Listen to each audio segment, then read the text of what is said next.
all of your effort going into your legs, the blood, your ears might be ringing at that point because the blood literally goes to all of your major muscle groups.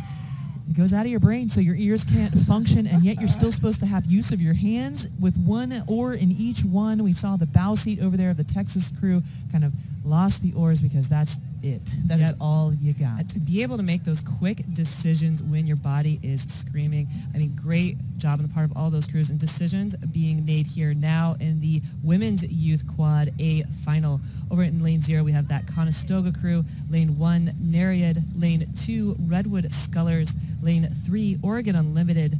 Lane 4, Oak Neck Academy. Lane 5, White Marsh. Lane 6, Los Gatos. And Lane 7, North Palm Beach. You know, we've seen speed out of Oregon Unlimited over the course of the weekend, and so to see them out in front like that, that is Oregon Unlimited toward the center of the picture. I would say Los Gatos out on the outside, second from the near shore.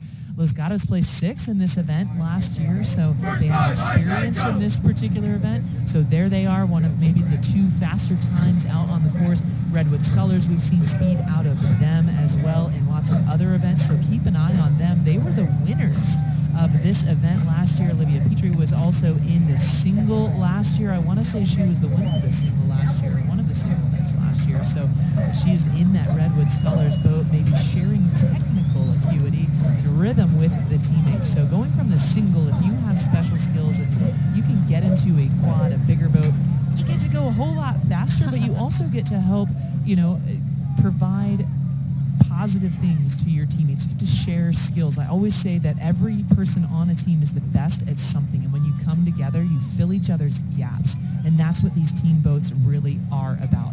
Every person there providing the best of something, teaching and learning from one another along the way.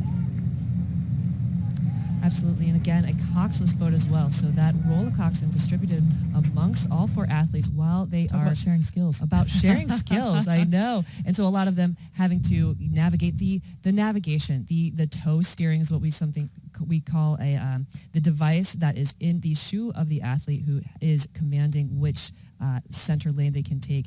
And so that we've got the steering, we've got the calling of the race, we have someone designated to look across and say, hey, they're taking a move over there. And moves are being taken. Definitely that Oregon Unlimited crew out ahead, but then that Redwood Scullers crew probably a hair ahead of Oak Neck Academy over 1 lane over, and they are just keeping it going here. You've got, Oregon Unlimited is out in front by open water over the rest of the field. The Redwood Scullers, though, is on the move through this middle portion of the race. We saw all crews crossing through the 1,000, so we are into the third 500.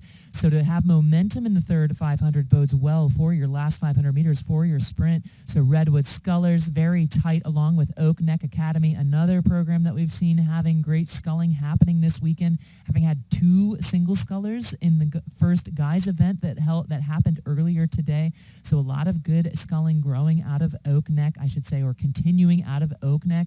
And Los Gatos is also in there as well. Again, Redwood Scullers was last year's winner, so keep an eye on Redwood Scullers as they hunt this line because we are into 500 meters to go. Less than 2 minutes for these athletes, less than 50 strokes for these athletes, depending on your speed and stroke rate that you are using. And we are certainly going to see speed changes and stroke rates to help with that. Not just the rates. You really have to use the legs to make that happen. The rate is simply a byproduct of a slightly shorter stroke. It's not up the rate. It's just blades in a little quicker to divide that work as you fatigue. Got to stay quick. Got to stay perky. Just about to get into 250 meters.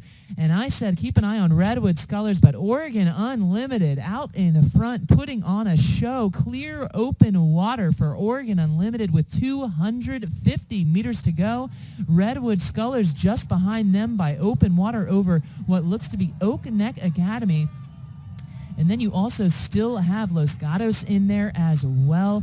We're going to see a sprint out of Nereid because they have Conestoga hot behind them. There are 8 positions here available. 1st through 8th in the country, folks, unfolding, falling as the chips do right before your eyes this morning. Oregon Unlimited out in front by open water, sprinting to the line, staying clean, staying tidy to button this up with the best 4 quarters of racing that they've had so far this year. Redwood Scullers right now in second by about a length over Oak Neck Academy, with just next to them 2 lanes over. Los Gatos is right there as well. They are still well within contact if they can find a little more in the sprint.